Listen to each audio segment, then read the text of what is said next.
Não acho que exista uma figura mais icônica na mitologia grega do que Medusa, e na maioria dos casos, não é por causa de sua história ou personagem, mas por causa de sua aparência. Se você perguntar a alguém que não sabe nada sobre mitologia quem é Medusa, é provável que lhe diga que é aquela mulher de cabelos de cobra que transforma as pessoas em pedra. O vídeo mais visto nesse canal é a história da Medusa contada pelo poeta romano Ovídio. Não é um vídeo que eu esteja particularmente feliz em olhar para trás agora, porque realmente não conta toda a história, nem perto, mas também dá a impressão errada para aqueles que não estão dispostos a olhar mais fundo. Então, hoje vou combinar tudo o que discuti no passado sobre Medusa em um vídeo coerente, enquanto damos uma olhada nas muitas faces por trás do monstro mais icônico da mitologia grega. Primeiro, você precisa esquecer tudo o que acha que sabe. Medusa não era uma mulher transformada em uma górgona, pelo menos para começar. O que é importante notar é que a górgona apareceu em toda a mitologia grega, potencialmente remontando a 6.000 anos antes de Cristo.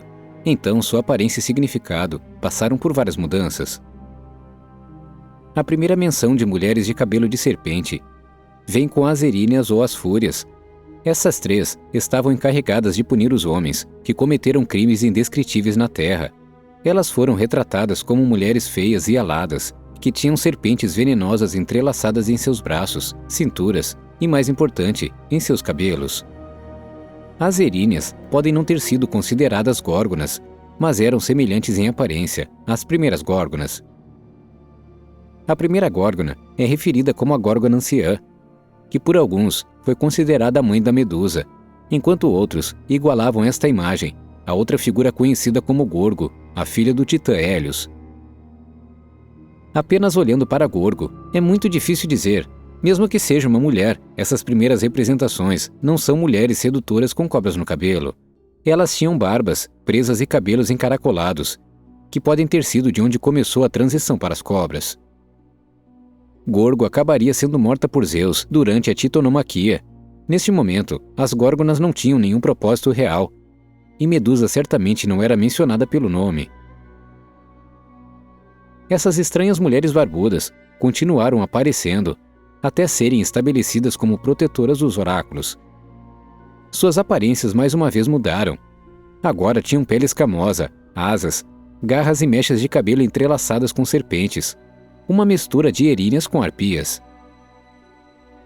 Começamos então a ouvir falar de górgonas na literatura por volta do século 8 a.C., com a Ilíada de Homero. Aqui, Homero se refere à égide, que era um escudo comumente associado a Zeus e Atena, incrustado com a cabeça de uma górgona. A figura protetora dos oráculos agora era apresentada nos mitos em torno de Zeus e Atena.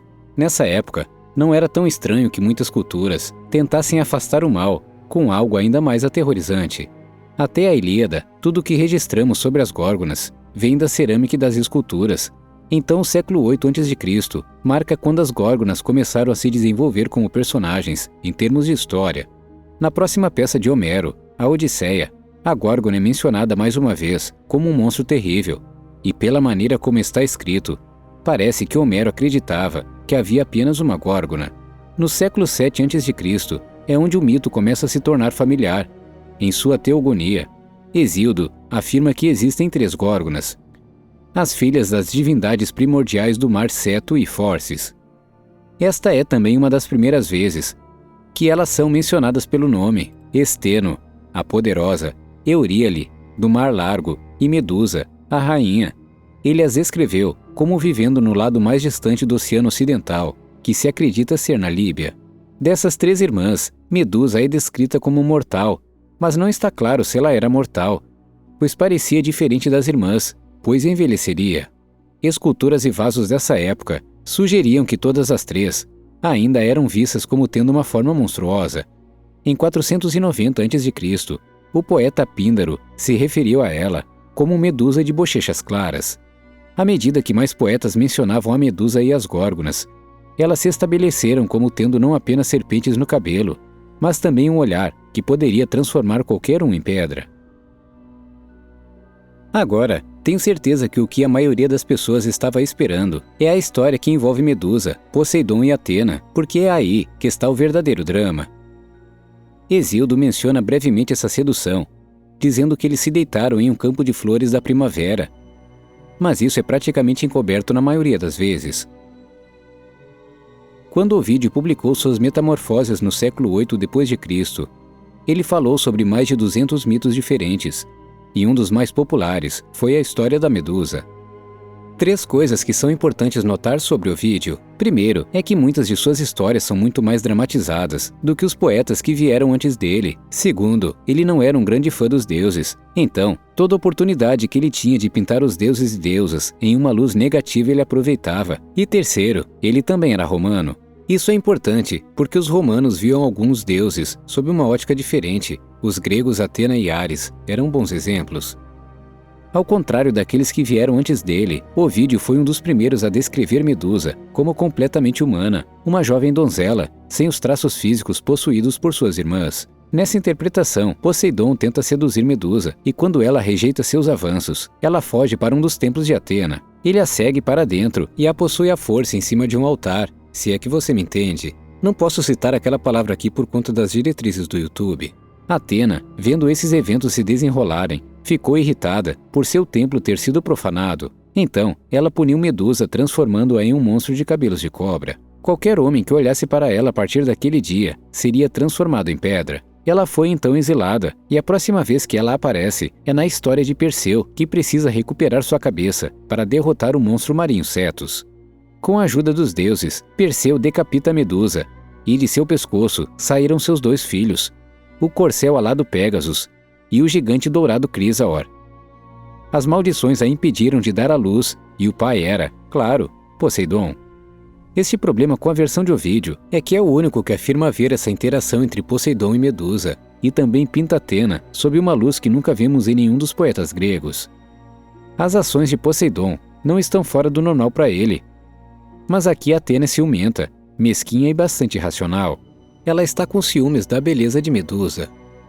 O que é algo que vemos novamente na história de Ovídio envolvendo Aracne e Atena. É bastante claro que Ovídio não gosta de Atena, ou no caso dele, de Minerva, que faz sentido, considerando que os romanos valorizavam Marte, ou Ares de Minerva e Atena. Mas tudo o que passou aponta para que Atena seja uma das divindades mais equilibradas, racionais e respeitadas do panteão grego. O que honestamente às vezes não é tão difícil, mas ela ainda é. Eu acho que você poderia dizer que, como uma espécie de retaliação a esta história, os gregos adaptaram o final para onde Atena transformou Medusa em uma górgona, como um meio de se proteger. Ela não podia vigiá-la continuamente, então, como uma górgona, nenhum homem poderia machucá-la novamente. Existem algumas histórias de fontes gregas onde Atena puniu a Medusa, mas essas são histórias totalmente diferentes. Em uma dessas, Medusa comparou sua beleza com a dos deuses, e todos nós sabemos como termina a arrogância. Neste caso, lhe seria dada uma bela lição.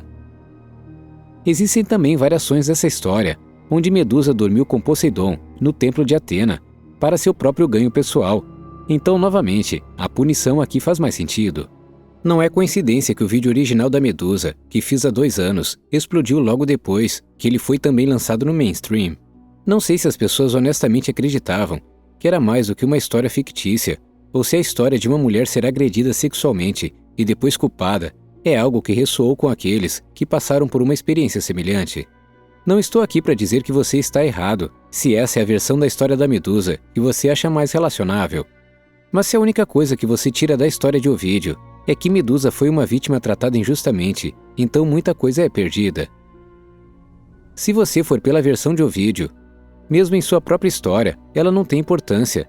Não há nada realmente positivo para tirar, e isso diminui o que ela e a Górgona simbolizaram ao longo da história. A Medusa nascida Górgona, que mencionamos anteriormente, era um símbolo de proteção. Seu rosto aparecia em amuletos conhecidos como Gorgonião, que afastavam os maus espíritos. Em anos posteriores, seu rosto foi pintado na frente dos abrigos femininos, para que elas soubessem que esses eram lugares onde elas poderiam se sentir seguras. Mesmo na morte, seu coração foi usado por Perseu para derrotar Cetus e salvar Andrômeda. A razão pela qual eu quis intitular esse vídeo As Muitas Faces da Medusa não é apenas porque sua mudança na aparência significa que ela literalmente tem muitos rostos diferentes, mas porque há muitos lados diferentes para ela. Ela não é apenas uma vítima, ela é um monstro, uma vilã, uma donzela, uma mãe, um símbolo de proteção e uma fonte de esperança, tudo em uma só. Não há muitos personagens na mitologia grega que podem ser interpretados de tantas maneiras diferentes e provocar tantas emoções diferentes, e nenhum deles está incorreto, tudo se resume a qual você prefere e o que você escolhe tirar dele.